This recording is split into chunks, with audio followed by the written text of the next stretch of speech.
this was a quick, like, titling it, so I probably could have done better, but I titled it, Growing in a New Passion, a DTS Story. That's actually a place over in Bangkok. I can tell you guys a funny story about that later, but yeah.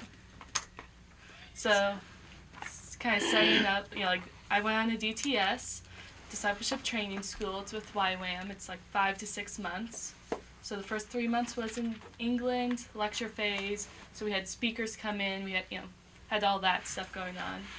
And then Thailand for the month of January and Vietnam for the month of February. And my team, my school, we split up into 2 different teams.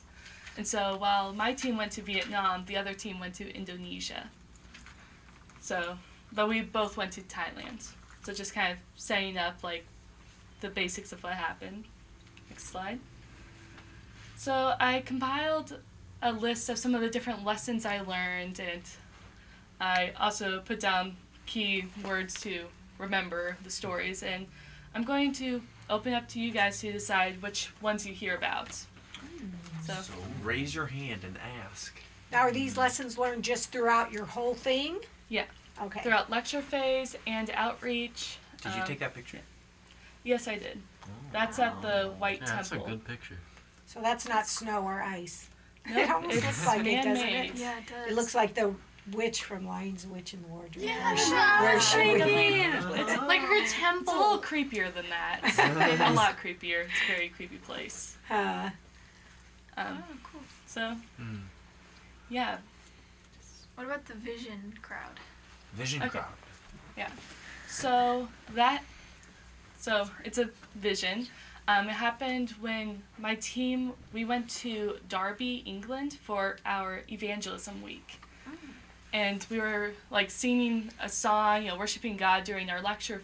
Like, in the mornings we do lectures, in the evenings we go out into the city and evangelize. Oh, cool. And so we were singing a song when I kind of got, like, this vision that came up, and, like, it was pretty cool. But do you know the song Every Nation? Like, every nation they will come. sing it. Holding broken chains above their heads, singing, "We have overcome by the blood of the Lamb." Oh, probably. So it's, like, that's one of the verses, and I saw this vision of a huge crowd, like, walking up, kind of like an Exodus type picture, with a man in front holding up a huge, like, it's a large chain, but it's cut short, like the large links and all. And he's holding it up, saying that, we have overcome by the blood of the Lamb. And the cool thing was, like, I noticed that whole crowd were the Thai people. They're, the people of Thailand. And, yeah, that was everyone leaving Thailand to, go to Jesus. And the image shifted slightly, and there was another man who was doing the same thing from another nation, and his nation was, behind him, and it went on and on. And it kind of brought about, like, a revelation, for me at least, that I tended to view, when God said that, like, every nation, every tongue will confess that he is Lord, I always viewed it as kind of a ark scenario. You have one or two, maybe a handful from every country, from every nationality and all that. But this just kind of, like, blew it out of the water that, he's calling whole nations to him. So, Cool. yeah. That's cool. I have a follow-up. So, on what you just said, you said, like, in the evenings you'd go into town and evangelize. Now, was it different methods? Was it just go to talk to people? Did they give you, like, how did they teach you that? Like, did they give you surveys to start talking, or how? They gave us some pointers on how to evangelize. So we had, like, bracelet things to, go over the story. We had, like, Connie Taylor was the one who was, teaching us all this. And she had told us about, like, she'd go up to people and was like, "Hey, I'm doing this survey thing, and, like, what do you think is, like, think man's destiny, or the purpose of, purpose of life, or stuff like that." Sure. And get them talking So about they that gave stuff. you tools. Yeah. It wasn't just go out. Yeah. So, because a survey I've heard works really well. And they also just kind of, like, another thing she also did was just show, like, kind of talk to us a lot about the need to go out. And, yeah, it was a very powerful time of just, like, even seeing all the areas where we had not gone out, or I'm not sure if I'm explaining it right, but, like, she helped build a passion from her passion of evangelism for us to go out. And during those worship times was very powerful of, you know, just walls breaking, you know, that type of stuff. So yeah. Okay. What's the next one you guys want to learn about? How about the walls breaking? The surrender? Okay. That one is, yeah, there's a few times where that's happened. One of our first speakers told me that, like, he was talking to us about the cross. And then we had a final day of the week where we had, like, cross in the center, and we all, like, went up and just repented at the foot of the cross of, you know, whatever God brought up to us.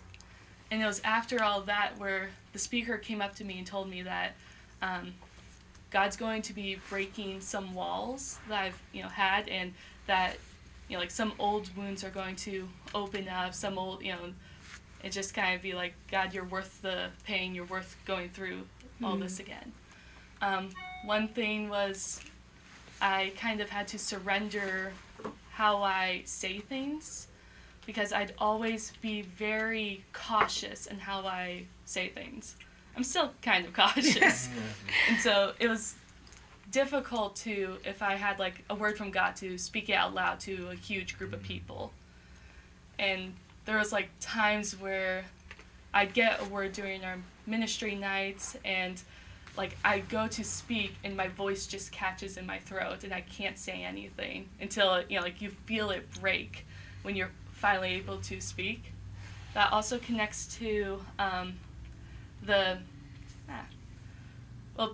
to the evangelism week, where there was, like, one day where I literally did scream just you know, releasing all of it, and it's like, I'm tired of being, you know, not yelling or screaming or releasing all of this. And so, yeah, that was a lot of having to surrender just how people view me, and how what I say and how I say things, and also, like, speaking in tongues type stuff. It's like, this may be just gibberish and just sounds that come to my head, but if it's more of you, then I want it. Amen. So, yeah. So you basically, correct me if I'm wrong, had to surrender being able to just speak out and not caring what other people think, kind of thing? Almost, kind of? Yeah, I had to surrender my desire to not be viewed as, you know, like, crazy or too much. Right, or too, not, caring what other people, yeah. and just doing what, cool. Yeah. What? Unity? Why did you say It's that really so- quiet. I heard healing. I don't know. Okay, so, cool thing about, like, with Unity, our team, like, all of our leaders told us that our team was one of the most unified teams they have ever seen. It was just crazy how unified we were, and that really came handy and all that during our outreach time. One of the days we did go to this white temple, which, you know, is supposed to pretty much symbolize hell. Like, the very front part, it's the whole concept of going through hell and all that kind of Wow. stuff. And, like, while we were there, we were, you know, in such unity together that we didn't have to be afraid, and we didn't feel, you know, as afraid as we'd expect.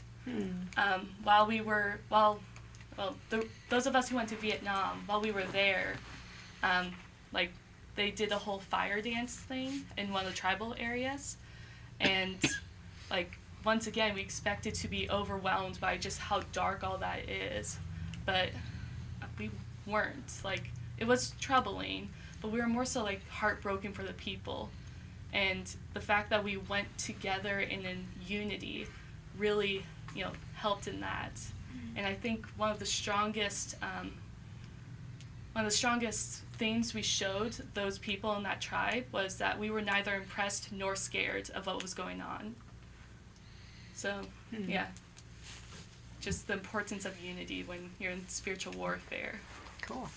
And not going at it alone. I actually asked one of my teammates to hold my hand as we walked up to the area where we sit down, because I didn't want to feel like I was walking up there alone. And I wasn't. Cool. So, Sarah? What about the family? Who will? Yes. Family was something that God was really working on my heart while over there. Just the... Oh, Screensaver. 1999. Yeah. So, pretty much when I'd left, I felt like I was leaving Hannah and Sarah and everyone else in a bad situation without me being there. It was the whole idea, I provide all this for my family. I look out for them. I check in on them. I do all this stuff. So who's going to take my place? Who's going to, make sure everything's okay? And, with that, I was also feeling guilt about having left. But it was conflicting with the fact that I knew God had called me there. And so, there was one night, actually it was a day, I was crying out to God while we were worshiping and all that. I was like, who's going to, do this? Give me a name of someone who I can hold accountable for my family. And God's like, I will. Who's going to take care of them? Who's going to do all that? I will. And that was just, really powerful. That stopped that conversation. He didn't answer how I wanted him to or expected, but it was more powerful than that. Yeah. What about asking Cambodia? Oh, yes. It was towards the beginning. We were praying over what nations God wants us to pray over. And so I think we had a whole map on the floor, and you could look at them and, just ask God for a minute or two, which nation to pray over. And so, we all separate, praying to God, and I'm like, okay, God, what nation? I get Cambodia. I'm like, can't be Cambodia. We prayed about that earlier, so that's why it came to my head, so, give me another nation, something out of the blue, Cambodia. No, that's up here. It needs to, be in my heart, and kept getting Cambodia. So we reconvened. I'm like, stink, I only got Cambodia. And, people were going around saying which ones they had. And, the leaders asked, okay, anything else? I'm like, Cambodia? And then 2 other girls on my team were like, we got that too. And so that was really cool that, he spoke to me and he confirmed it. Cool. Are there more slides after this one? Only 2 more. One that's kind of focusing on the passion part, and one that's open for questions. Okay, let's do one more topic. One more of these. How about healing? Healing knee, Okay. neck, back. Yeah. So those were some of the cases of healing we had seen over outreach. One of the girls on our team, she hurt her knee. We were playing soccer, her knee bent the wrong way. And all of our contacts were saying that would require surgery. And she received prayer, and then they went to the hospital, and she didn't require surgery. She just needed to be off it for a long period of time. And when she was finally able to walk again, somewhat, we went to a university, and one of the students, who's also part of the church, prayed for her, and all the pain went away. Wow. So that was pretty cool. And for the neck, there was a woman who was part of the church. She had something possibly cancer or tumor in the back of her neck, and she could not move. She was stuck laying down on her side on her bed. She couldn't even flip over without intense pain, vomiting, migraines, and it was very bad. So we all gathered around her and prayed for her. And after we prayed, she said the pain was a little less, but it's still there. And then we prayed again, and we're like, so how are you feeling? She sits right up, kind of looks around, stands up, like, she was just perfectly fine. The pastor was like, she's healed. Wow. Yeah, it was pretty cool. Like, she got baptized in the Holy Spirit or something because she started praying in something that was not Thai or English. It was, that was awesome. And then, the next day, a smaller group of us went to another woman's house who had had back surgery and it wasn't healing right. So she kept having to, like, stand up, sit down. Like, she couldn't stay in one position for too long. And we prayed for her, and she was able to stay seated for the whole half an hour that we were there with no pain. We also prayed over another woman who had, like, loose bowel issues. We weren't able to get confirmation, though, but we do believe that she was also healed because it was continuous healing. And there is another story about someone's foot getting healed, but I wasn't present for that one. Okay. So, yeah. Cool. Yep. So, yeah. So one thing God really awoke in me was a new passion for those people. It's like, the thing is, I don't think there's ever been a revival in Southeast Asia. Darkness has kind of like reigned over there since the fall of man. Like, they don't have the history that America or Europe or even South America has. And, they're still, like, trapped with Buddhism, and Vietnam also still has ancestral worship. But God is on the move, and that's something that really gets me excited because we know God is invading that area and pushing the darkness out. Yeah. What's ancestral worship? Just offering sacrifices and stuff like that to your ancestors. That are dead. Yeah. And what does the governments try to keep them in the dark? Like, they keep the information out? Or They, like, especially in the tribal groups, the government in Vietnam tries to keep them in the dark, tries to, like, they will not allow the Bible to be printed in the tribal tongues. Fine, it could be printed in Vietnamese, but not in the tribal tongues. And they do not allow missionaries or people like that to go to the tribal groups. We were only able to go because we were considered tourists, and we went on, like, a tour group type thing. Okay. But, and it was just heartbreaking, the fact that the government's, like, trying to keep them in all this, fire dancing, sacrificing. Well, not exactly sacrifice dance the way we think of it, but still, worshiping these stuff. So are these tribal groups out in the jungles or whatever you call it? They're not in the cities, or are they, do you know what I'm saying? Are they tribal? The groups that we interacted with were in the mountains in the north, but I'm not sure about, like, middle Vietnam or South Vietnam. Like, Hanoi is more open because they want trade, and they're following China's example of having, like, a main city that's more open. Okay. But everywhere else is a little more shut. Okay. Do these tribal people only speak their languages? Like, they don't speak Vietnamese or can read it? I think some of them may have learned, but the majority of them only speak their tribal tongues. And they can't read it then either. I don't think so. So it's really hard to give them a Bible if they can't read it. Yeah. Wow. And the only Bible and the only like church that they have there is only there because they see people go in there wanting like drugs and different stuff, and they'll walk out. Not, is that right? Or is that a different area?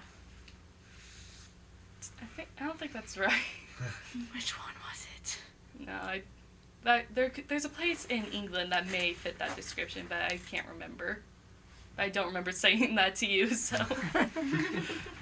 Okay. Next slide then, which would just be the question slide, Yeah. right? No question. Why is there a picture of? Wait, is that two Wait, of them? what's even going on there? Like, what's... Is there someone's head over the other one? Is that head with this body and No. it's like looking back? Or Body's is- going like that. That's another one. Is it They head? have no But sense of that's just personal weird. space. Oh, I get it. where's the other head under the other person? Especially in North It looks Vietnam, like the one's but a monkey also, and he's also in got his head Thailand, buried in his they Okay, have wait. water buffaloes everywhere. Oh, that's a water buffalo? Yep, that's a water Everybody's buffalo. got a water buffalo. Wait. Yep, Yours especially up there. But yours is fast and mine is slow. Where'd you get I them? I think don't I know. see where Yeah. it is. Like Yeah. that one's there with the head. That one's going like looking this way, and this other one's going this way. No, it looks like wait, or their head could be under the other person. Okay, There, I was there. questions. This is one. Let's go on to the Yeah. questions. That was a question. Okay. So you took this picture too? Yeah. So do they eat water buffaloes or something? They may, but the large reason why they have them is for the rice fields. So this was where? This was in North Vietnam. Okay. Do they have them in Thailand too? I think so. But it wasn't as like predominant in Thailand as in the tribal groups, but I'm pretty sure there were there too. Was their type of cities like our cities? Not too different. Vietnam, kind of a fun type thing that is with their cities. It's like every building is built really tall and really narrow. Oh. But it goes long, and so it's like all these little rectangles. And even if they're built like a building's farther out in the countryside, it's still built that same way. Huh. Just Weird. waiting for other, places Buildings to to build come. next to them. How That's weird. interesting. And they'd have like shops and stuff at the bottom part and apartments to live in at the top. I guess it's kind of like conserving space, really. Yeah. Instead Yeah. of going wide, they're going tall. Urban Yeah. planning. Was there ever a time that you felt unsafe or afraid? That's what I was gonna Like ask. not necessarily spiritually, but just physically, or you know what I mean? Like Yeah. I think in Bangkok, Thailand, it was very crowded most of the time, and we did go to like a New Year's kind of thing, whereas people were pushing against you constantly, but also like the roads weren't the safest in Vietnam. You line up this way because if you go this way, someone's going to get hit, and the road's going this way, and you walk out, and if it's a scooter or motorcycle, they'll go around you. Cars, buses, they don't go around you. So you gotta hope for the Jeez. best. And keep a constant speed or else you will scare them and something will go wrong. wow. Yep. I know many of your accidents. What do you think is the most fun or most embarrassing incident Fun you or had? embarrassing? I think I know which one's the most embarrassing. The temple one or the zoo one? I think it was a Wait, zoo. what was the first one you The mentioned? temple one or the zoo one? It Which wasn't one a was temple. worse? Well, I don't think either was exactly worse. We did accidentally sneak into a zoo. We were told to climb the wall. Who told you to climb Someone the wall? told them to. Just some So guy. in the zoo. I And there dare was to a climb family that were wall. climbing the wall and going around. So I guess that was a more common thing. Then we ran across some of our teammates who were in the zoo, and they were like, we had to pay an entrance fee type thing. Oh. We were told, well, later on I was told by someone that it's free for the Vietnamese, but I was also told that I wasn't, I'm confused on that whole situation, but we were literally told to climb the wall that's next to the lake and go around the zoo's wall. Oh my gosh. Yeah. And the temple one, yeah. The very first picture was of the place where they have the king's cremation ceremony type thing. And we didn't know that. We thought it was a temple.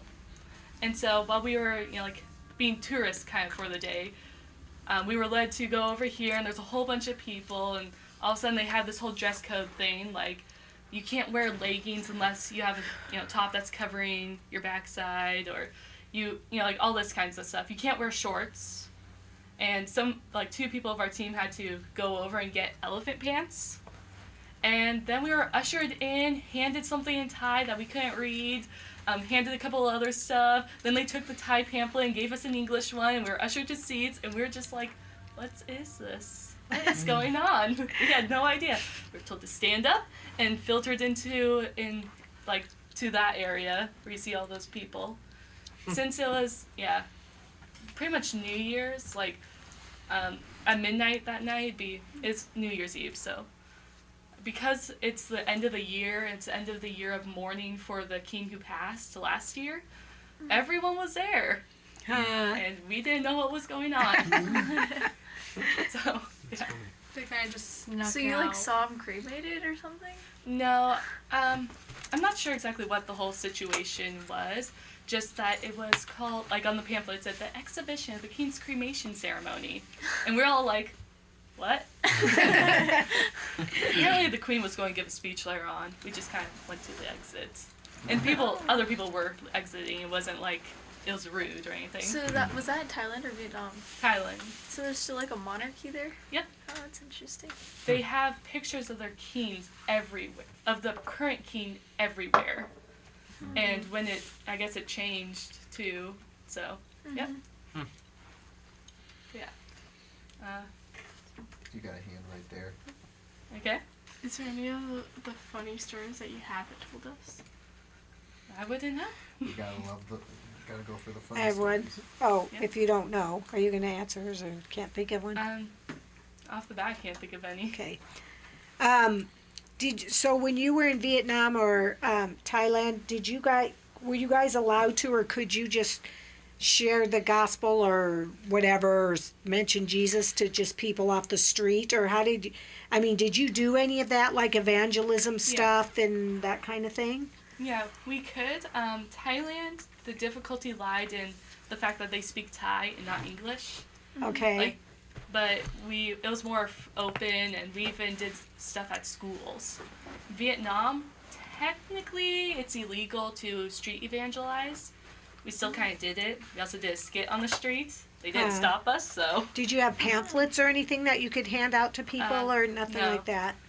In Vietnam, one of the nice things about being in Hanoi was there's so many universities around, and most of the students know English or want to practice their English. So they try to find us Westerners and practice their English with us. That's smart. So, yeah, that's pretty cool. Oh, I have a question. Mhm.